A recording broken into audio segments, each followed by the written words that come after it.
ഇനി ദേവികുളം മണ്ഡലത്തിലും പ്രചാരണം ഊർജിതമാക്കി മുന്നണികൾ. LDF സ്ഥാനാർത്ഥി അഡ്വക്കേറ്റ് എ രാജ ഇന്ന് പള്ളിവാസൽ പഞ്ചായത്തിൽ പര്യടനം നടത്തി. മാങ്കുളം, പള്ളിവാസൽ മണ്ഡലങ്ങളിലൂടെയായിരുന്നു UDF സ്ഥാനാർത്ഥി F രാജയുടെ പ്രചാരണം. NDA സ്ഥാനാർത്ഥി S രാജേന്ദ്രന്റെ തെരഞ്ഞെടുപ്പ് പ്രചരണാർത്ഥം കേന്ദ്ര പാർലമെന്ററി കാര്യ വാർത്താവിതരണ പ്രക്ഷേപണ വകുപ്പ് സഹമന്ത്രി L മുരുകൻ നാളെ വട്ടവടയിൽ എത്തും.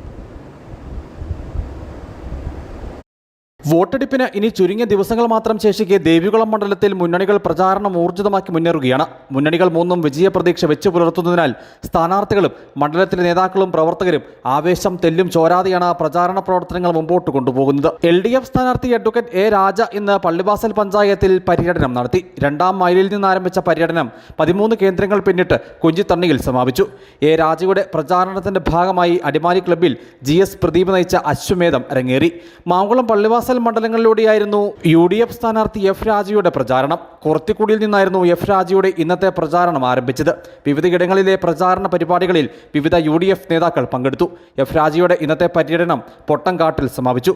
NDA സ്ഥാനാർത്ഥി S രാജേന്ദ്രൻ ഇന്ന് അടിമാലി മേഖലയിലൂടെയായിരുന്നു തെരഞ്ഞെടുപ്പ് പര്യടനം നടത്തിയത്. S രാജേന്ദ്രന്റെ തെരഞ്ഞെടുപ്പ് പ്രചാരണാർത്ഥം കേന്ദ്ര പാർലമെന്ററി വാർത്താവിതരണ പ്രക്ഷേപണ വകുപ്പ് മന്ത്രി L മുരുകൻ നാളെ വട്ടവടയിലെത്തും.